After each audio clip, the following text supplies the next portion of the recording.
Good evening, folks, and welcome to Mountain State Grooming, where beard care ain't just about looking good, it's about honoring where you come from. And I am Dave. I am from the Mountain State.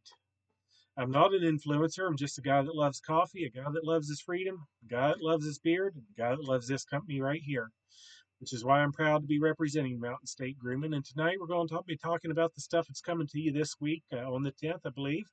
And to kick things off, we're going to be talking about speakeasy.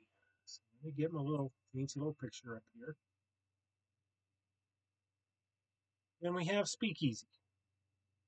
This one, folks, it's straight out of the days of Prohibition. Speakeasy takes you to that place where you had to know someone to get in. The little secret joint. It's not the front porch crowd. It's for the backdoor regulars, the one who knows the secret handshake, knows the secret knock. You go to the back door, you knock, you wait for the little window to open up, and when the little window opens up, you say, "Joe sent me," and then they unlock the door and let you in because, well, what Joe says goes. And this one's special, folks. It's a scent that that slips past the velvet rope and settles in like jazz on a Sunday. We want to open this one up. This one, no doubt about it. It's a boozy one. It's not strong. It's not overpowering, but it's definitely a scent that will get your attention. It's got a warm vibe to it with a little bit of playfulness. And when I say playfulness, I'm not talking about the kind of playfulness that you would expect from a cute little puppy, but the kind of playfulness that, just might get you into a little bit of trouble. Um, this description given by the mixmaster himself stepped back into the 1920s with a rich, boozy tobacco blend that puts you right in the middle of a hidden jazz era lounge, smooth, smoky, and straight prohibition vibes. And that's fairly accurate. First off, you get that warmth that you would expect from a boozy scent, and then it's got that little bit of spice that kicks in. And when I say spice, I'm not talking like a cinnamon or something. I'm talking more like an oak. I've worked at the sawmills and I've been there when fresh cut red oak is being sawed, and it's got a certain smell to it. It's got backbone, and then once it settles in, that oak settles out and it smooths out, and and you get that nice oak scent from it. Like the inside of a humidor or the rafters of a barn that's seen its share of secrets. It's not loud, but it lingers, kind of like that story that you don't tell all at once. You've got to spread it out over time. And, speakeasy, it's nice, and don't let the boozy description scare you off on this one. I don't drink, I don't smoke, but so many times my favorite scent profiles are tobacco and alcohol scents, and this one is a good one. You don't have to worry about getting a breathalyzer if you're wearing this one when the state police pull you over, but man, it's just nice. It's nice. It's a nice one that you're probably not gonna want to miss out on. And there's a little bit of a secret going on with this one that I'll not get into just yet, but more to come. And Joe is the passcode until midnight tonight. After this, you might have to use the name Todd to get through the door. That's all I'm saying. Next on the list, we have Appleseed. And get my little button pushed here because I got these fancy pictures. Yeah, all right, I'm sitting in front of the picture, but still learning my way around the ropes on this one a little bit. But Appleseed, you got it right here. Yeah, and I guess I probably should have held up Speakeasy too. Like I said, I'm not a professional influencer, just a guy that loves this company and wants to help them out a little bit. But to describe Appleseed to you, I've got to tell you a little bit of a story. I'm kind of known for my storytelling anyhow, but this one, it's been in the makings for a while now, inspired by one of the original MSG legends, Mr. Zibnasty himself. And to tell you this one, I've got to tell you, again, I got to take you back to a childhood story, and I'll be trying to be quick about it. But when I was a kid, there was this place that we used to go to on Route 50, outside of Grafton on Route 50. It was a place called Cool Springs Park. It was a roadside stop, straight out of the 50s and 60s. That that's actually still business to this very day. But it was back when you went for Sunday drives and you needed a place to pull over and eat, and maybe let your car cool down from where it overheated from pulling the cheap mountain and all that good stuff. But we used to go there a couple times this summer, and it was a big deal for us kids to go to Cool Springs and get a foot long hot dog. And now, getting to the part of the story that's going to make this all make sense, but we always used to go there in the fall and get apples.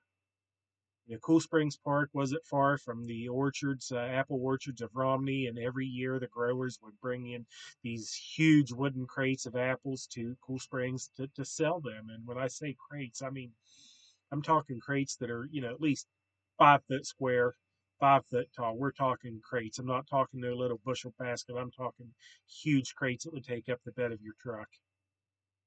And when you would go there in the fall, you could smell the apples before you got out of the car. And Appleseed takes me there. Phil's description: Appleseed. It's six. Can't talk tonight. 6 apple accords blended into one powerhouse fragrance with a few subtle twists. An apple purest dream, crisp and bold. And again, I confirm that and agree with that 100%. Especially going back to my childhood memory, pulling up to Cool Springs Park, smelling all those crates of different apples there. Because there wasn't just one variety of apple there. There was probably 20, 15, 20 different varieties of apples there, and it all hit you at once. It wasn't just the red delicious, it wasn't just the yellow delicious, it wasn't just the Macintosh, the wine sap. It was a blend of all these apples hitting you on a crisp fall day. Um, all of them blending together nicely. You could pick out the notes. You could get the green of the Granny Smith. You could get the sweetness of the red delicious. Maybe even a little bit of cider thrown in. But it's just one of those ones that kind of blends together very nicely. If you love apple, you're going to love this one. If you're not big into fruits, then maybe this one might not be for you. But man, I love a good apple cinnamon, which is why I love this one. And because it's apple through and through. Now here in the Mountain State, we like our cryptids, and so we're possibly working on something. I'm trying to get a little picture out of the way a little bit so we can see the guy a little bit better. There, got the logo in there. Made it small. There. You can read it. We like our cryptids. Mothman being one of the most popular scents, and so we kind of keep our eye open for these creatures that seem to like the Mountain State for some reason. And there might be another one working his way into the picture. I don't want to give away any false sense here or anything like that, but I think the Grafton Monster just might be back. Now, this is a legend that starts back in 1964 when folks started whispering about a creature that didn't have a head, was muscular, was slick skinned, seen creeping around the railroad tracks. Grafton was a big railroad town at one time, along with the mines and a few other things, but didn't really have a head, didn't really have a face, just bulk and shadow, just like a solid muscle. There was stories reading in the local papers about it. The local folks swore that they seen the monster, and then just all of a sudden it disappeared. Like when the sun comes out on the fog on the Taggart River, it just disappeared. Lately, there's rumors it's been rustling again. People's been seeing strange footprints in the clay. A scent in the wind that just doesn't quite belong. Some people are saying that the monster's returned, that he's just waiting and watching for the perfect moment to do whatever monsters do. This one's kind of a unique one. He's one of a kind. People have been smelling things like berries and smoke when they get near the woods, and it's been confirmed that this monster he liked berries and We like to cook them over a wood fire, so this was the monster's food of choice. But maybe he's back, maybe he never left. But either way, we're going to watch out for the Grafton Monster. You know, it's just one of the things that we do for you here at Mountain State Grooming. We'll keep you updated, and because here at Mountain State Grooming, we do have boots on the ground in Grafton. And if that rascal shows up, we'll catch him for you. I promise you that. But anyhow, just a couple things to share with you that's coming this week that I'm really excited about. And that's all for now, folks. Until next time, take care of your beard, take care of each other, keep your stories honest, and keep your spirit light. I'm Dave, and I'll see you next time with some more reviews from the same hills and the same heart. Good night, folks.